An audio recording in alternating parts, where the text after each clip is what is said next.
Hi everyone, it's Bob from Greybeard Models, and this is just a little quick video that I thought I'd do because I was using these cutters and I'm using other cutters, and I thought let's have a look at cutters.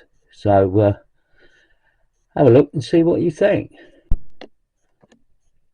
So one of the things I thought I'd look at is snips, cutters, whatever you might want to call them. Now these are the Tamiya ones. These are ones that most people will use. I've had these for probably the best part of maybe 8 or 9 years, I think.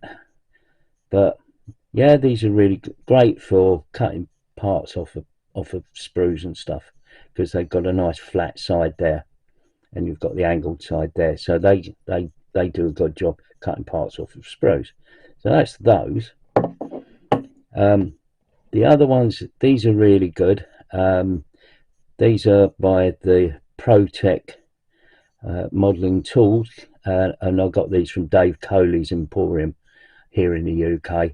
Really nice fine cutting faces on there, a little bit of dirt on there. Yeah, so nice little cutting faces on there.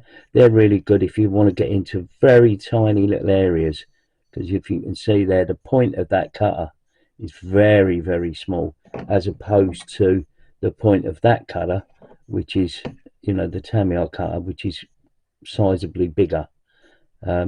This is really good for getting into fine detail and wanting to cut things into fine detail, as are these. These are by Xuron, or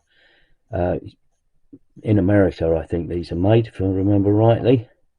And they're really good for, again, I find them really good for fine stuff that you want to do. And these are, again, very, very good flat face, very tiny jaws there. So they're really good, flat face and tiny jaws. So that's good for, again, little detail work. These are good, I find, for very tiny bits of PE and stuff like that. So they're really good. These ones, these are big chunky cutters. They're by Xuron as well. Again, made in the USA. I use these. I had these when I had model railway, and these were really good for cutting tracks. So you could cut through really thick metal to get things cut. But these are really good. I've had these for about 10 years as well. And they're still sharp, and they're really good, but for more chunkier things. So that's those. I've got this pair of cutters. These I've had these for probably the best part of 25-30 years.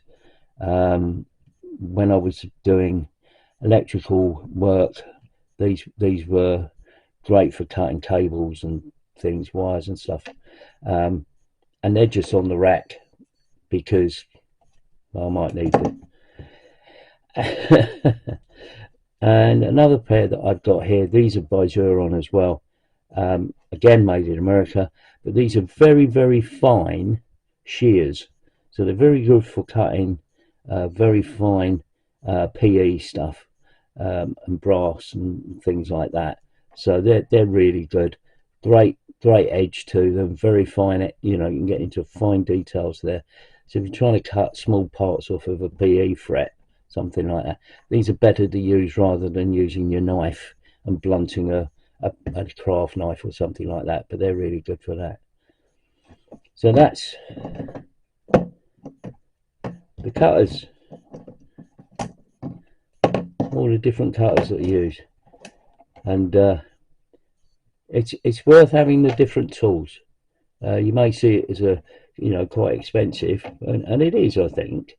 I can't remember how much each one of these was, apart from, I think this I might have got free from Dave Coley, because he used to give tools away with his kits, and when he started giving out these cutters, it was like, oh, that's a result, because they're useful, but it's, you get other stuff as well. Like I say, the pair of cutters that I've had for donkeys use, these were actually brought back from the toolbox. So cutters, can never have too many. Start with a good pair and then work your way into other tools. Anyway, I hope that's useful to you. Bye for now.